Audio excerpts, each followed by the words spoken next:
Hello, I'm Mandi McLeod. Welcome to Straight Talk, brought to you by Straight Furrow.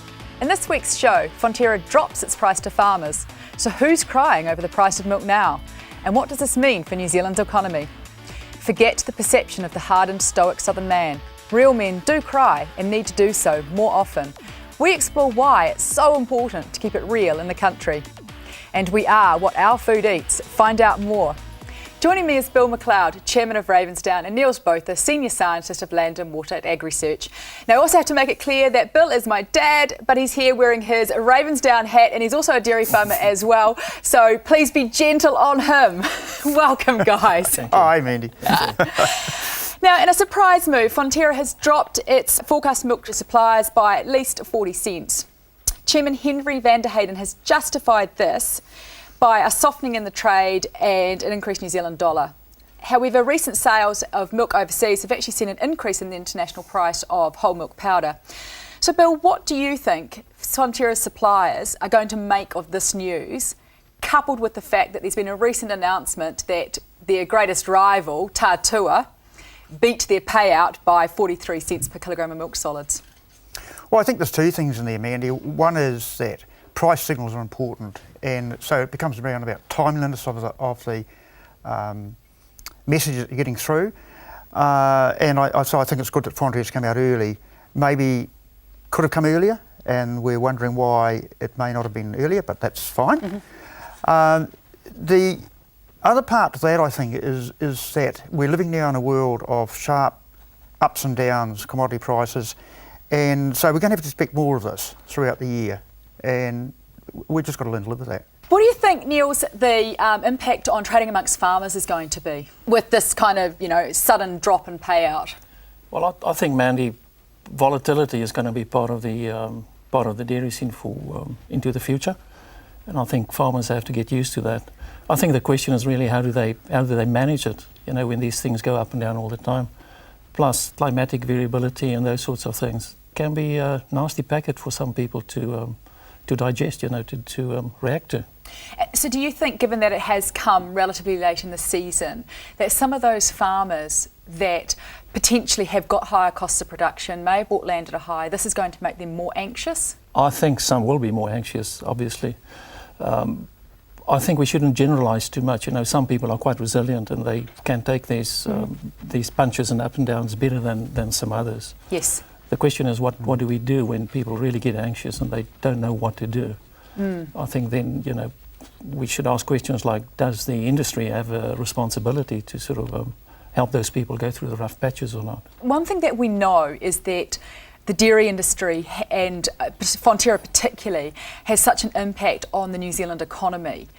Given that there's been this drop in the forecast and payout, Bill, what do you see the impact of this being on middle New Zealand? Well, I mean, anything that drops the overseas income has got to affect all New Zealanders. I think what's important in this is that all New Zealanders understand that and the impact that dairying does have. How they're going to cope with it, just like any other ups and downs in the world, they have to learn to cope with it. It's as simple as that. As I said before, everyone is going to have to get used to this happening more often, I'm sure. Neels, you've been working on a project looking at mental health in the rural sector for the past 18 months, 12 to 18 months. Yes. What can you tell us about the findings of your research? Well, we prefer not to talk about mental health because when you use that word, people run a mile. So we call it something else, but essentially it's about we're trying to find out whether there are mood issues in the rural area, mostly for dairy farmers at this point in time. Mm-hmm. And I must acknowledge, the role of Dairy New Zealand and all of this. They put these health pit stops together where we interviewed about 540 farmers and asked them questions about, how they cope and things like that. And it was really great talking to these people. They're very open. They're very, very happy to talk with us about it. While at the beginning we thought, will these guys actually say something? But they do. The moment you ask them straight questions, you get straight answers. And it's been a great pleasure actually to talk to them and just see what's happening, what's on their mind. It's a whole new language, isn't it? Talking about you called it moods. Yep. Whether it's that or it is true mental health, do people actually know the language to use? I don't think so. I'm sure they don't, Neels. As a farmer from a way back, it's good that this is being talked about now. The farmers tend to just internalise it, and I think it's about time that we brought it out and talked about, particularly for the younger people coming in. There's such huge stresses there, financial, climatic, markets, family, employment, and so we really need to normalise talking about it, because quite often you find that somebody else has got actually a bigger problem than you've got, but you just didn't know it. Absolutely. I often think that's the thing that somewhere out there in the world is having a worse day than you, and the trick is actually finding them in time to make a difference. That's true. And I think, the media has been pretty good over the last few years in terms of bringing this more into the open. Like the John Kirwan campaign and so on, people identify with him, especially males. And when he can be open about it and say, well, you're not a problem. You may have a problem, but it can be solved, it can be addressed. Let's talk about it and do something about it rather than sweep it under the carpet. I want to talk now about the States. I've just come back from 2 weeks over there. And there's a saying in America that they think about food and sex in the same way, that as long as it is cheap and there's plenty of it, they don't care where it comes from. Flaccid eggs and flabby steaks can be the norm for middle America.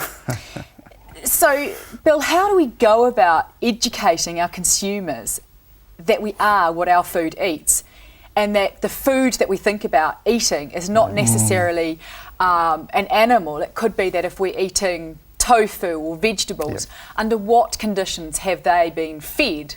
And how do we know what it is that we genuinely really are eating?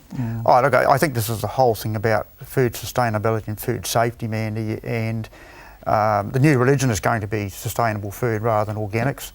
Organics simply cannot feed the world. So we need to find ways of producing enough safe food. And so that leads you to the question that you've posed, I suppose. How do we know? Is it food miles? What are the benchmarks? What research do we need to do? What needs to go on packaging? What's the advertising regime around that? So there's a whole raft of things there we haven't really looked too closely at. But I think going forward, this is where we're going to go with sustainability. Yeah, because I think, to bring this closer to home, when the price of milk was being thrashed, where was the counter-argument that, milk or butter and products, food that, that was produced in, say, India or China, for example, especially dairy products, came from cows that eat cardboard? Absolutely. It's just crazy. And I wonder sometimes whether our press serves us very well in these debates by not doing what I call proper investigative journalism, looking at the other side of the argument, the price of milk. For heaven's sake, people are prepared to go and buy Coke and beer and stuff like that. Bottled water. Bottled water is more expensive per litre than milk. But they go on about how people can't afford to buy it. Well, if they stop buying the Coke and the beer for a while, they'll be able to buy milk.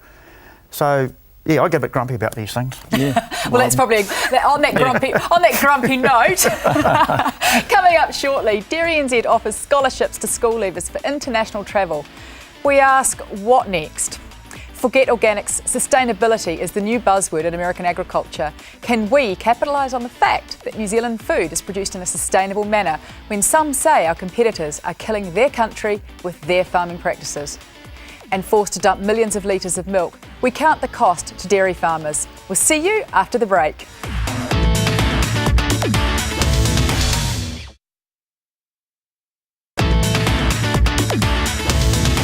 Welcome back to Straight Talk, brought to you by Straight Furrow. And a bizarre move, Neels. Dairy NZ is offering $5,000 scholarships to school leavers to fund international travel. They're doing 3 of these. Now, this money comes from dairy farmers' levies, and it may sound like a drop in the bucket. How can they justify this? They haven't even really articulated why they're doing this. Well, Mandy, I'm not really in a position to make too much comment on that, but I would think that you should use dairy farmers' levies to benefit dairy farmers in the first instance.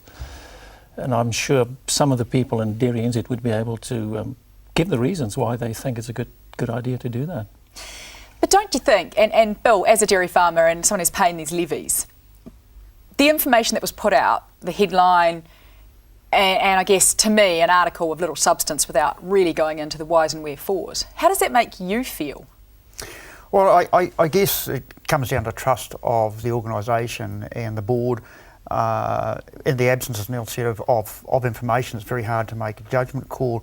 I'm hoping that if they're doing this to get a better understanding in urban New Zealand of farming, I think there's a big gap there, and I know the dairyans have done some very good work on it, and Fonterra have done some good work on it, but there's still a big gap there. And so if this could be used to close that gap, I'm all for it. But I'd really want to know more about what it's all about before I could comment. So the underlying message there is, come on, Dairy NZ, tell us what you're doing. Yeah. I guess you're right. It's all about, communication. Yeah.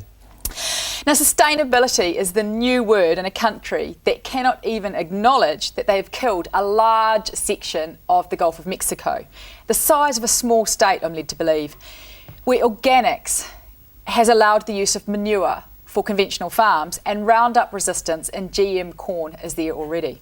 Dairying is also the nasty over there, with the power of the Corn Collective and the Corn Vote seemingly buying freedom from regulations. So how in New Zealand do we compete against a country so large as America, and the perception that, if we take organics as an example, organics is seen as a seamless brand?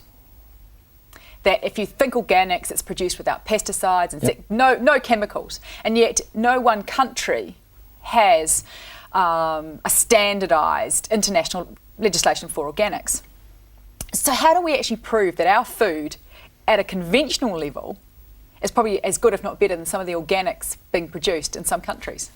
Well, I guess the first part is we've got to get our house in order, so that when we say we're sustainable and all those things around clean, green image, that we actually are. And we've made huge gains in the last 10 years on that. I don't know if we've got the recognition for that yet, but we can't stop there. We have still got some rat bags out there. And until we get those cleaned up, we have to be a little bit careful about that. But then we need to go on a very aggressive marketing campaign around what we really are marketing and selling and how we do it. And that should be very successful, and go for that premium on the product. It won't be a big premium. It'd probably be more about getting into markets that would exclude us otherwise. And so it may not actually result in a whole lot more money, but selling more product. But don't you think that even if you look at where New Zealand is at right now, even some of our, let's say our worst farmers are probably better in terms of sustainability than what we're seeing in a lot of other countries? And if we hold off too long on marketing ourselves, maybe we'll miss the boat. Do we actually have to be 100% perfect? No, I totally agree with you. I think that's a valid statement. I don't think we should hold off until we're perfect. I think we should do both of them in tandem. Clean up while you market, and just make sure that people know that you're cleaning up, as they were called, the rat bags out there. You have to be careful with that, Neels, because if you say something that isn't true, and the problem, as I see it in New Zealand, we've got probably a minority that focus very much on the bad cases, and so it gets a lot of press, a lot of coverage. And although it might be a minority, from an international perspective, if they pick up on that, it becomes a norm. New Zealanders are all uncaring about the environment. And I think that's the danger of going too soon until we sort that out. And it's probably more about perceptions than reality. Yep. If you have one go at marketing this and you're proven wrong, you've set yourself back years and years and years. So we just need to be a little bit cautious about. Yeah, that's a good point. But we're actually claiming already that we're 100% pure. Yeah. So it's out there, and people believe that. I guess So it's trying. I guess it's trying to back that up. I mean, we talk about food miles, and the reality is that they did a study and they looked at beans that were produced in Africa, green beans that were produced in Africa, versus that was grown locally, and it actually found out that there was less environmental footprint from the beans that were produced in Africa and that were shipped and then travelled into that supermarket than the beans that were produced locally. Yes. So maybe we need to get our terminology right and start educating people of what to look for. And if we go back, to some of the foods that we think are probably better for us, and the vegetarians probably would argue that tofu is better than steak, but what do we actually know about how tofu was produced? Most of it is probably genetically modified. and has come from countries that may not have sustainable farming practices. So, look, Mandy, I'm sure you're right, and that's something that we haven't done in New Zealand as a marketer, is take on some of these things. talking about some of the issues that we've been having, Kapuni's gas leak, thank goodness, has finally been fixed, but at the expense of millions and millions of litres of spilt milk. Now, the cynic in me would argue that this could be good news for Fonterra by removing some of the excess milk that's been produced season. Am I being too cynical? Yep. I think so too. I think so too. No, look, and I don't have the figures of what was spilt, but it's so small in the world traded commodities that it would be a fraction of a percent, I would think. So, whoopee. No, people overseas won't even have heard of it. So no, sorry, you're wrong. I mean, I've got to admit, as I said, I'm just coming back from the States, and it was definitely not mentioned there. It was news to me when I came back that it was happening, and obviously happening on my back doorstep.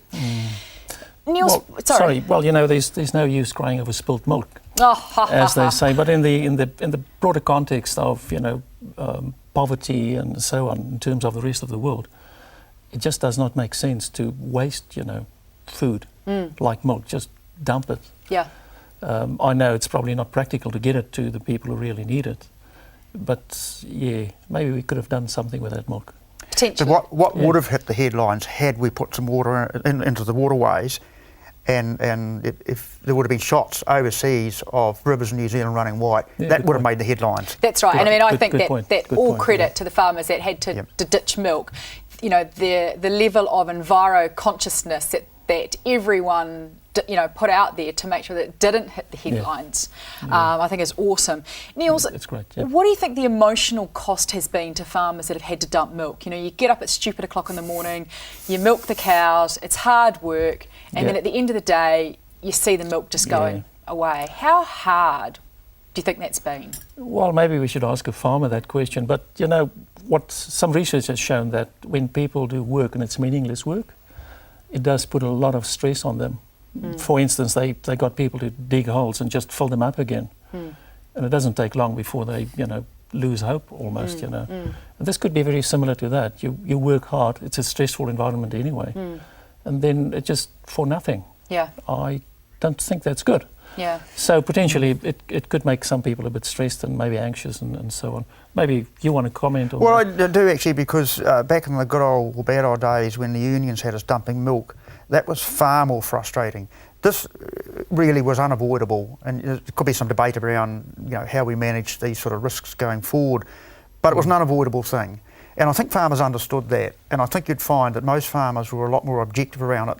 What really hacks them off, if it's something like a union strike or something that can be controlled, then that really does affect you psychologically. Well, that's good. Now, after the break, we're going to ask Neels and Bill what's got them fired up. Is it going to be a rant or will it be a rave? You'll have to join us after the break to find out.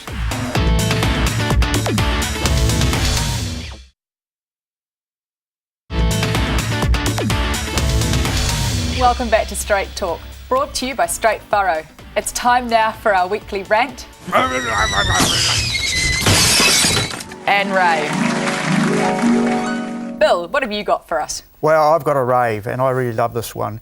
It's around how farmers handled the milk crisis, and for all the bad press that dairy farms have had, dirty dairying, all that sort of thing, did we really get recognition for the way that we handle the milk? And my rave is just the farmers just got on and did it. No fuss, no noise. They just did it.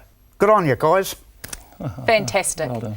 I think that's definitely right. Dairying is always seen as being the nasty, and I don't think when the opposite happens that we give enough recognition to that.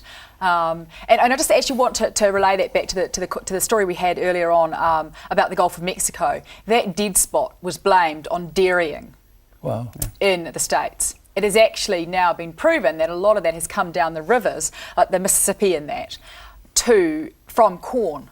And the power of the corn vote, and that has actually stopped any of that from becoming public knowledge. Look, Mandy, the water issues in New Zealand and not exonerating the farmers and dairy farmers in New Zealand are not doing the job, but it will be proven later on that there are a lot of other factors affecting water quality in New Zealand, and it's the same thing.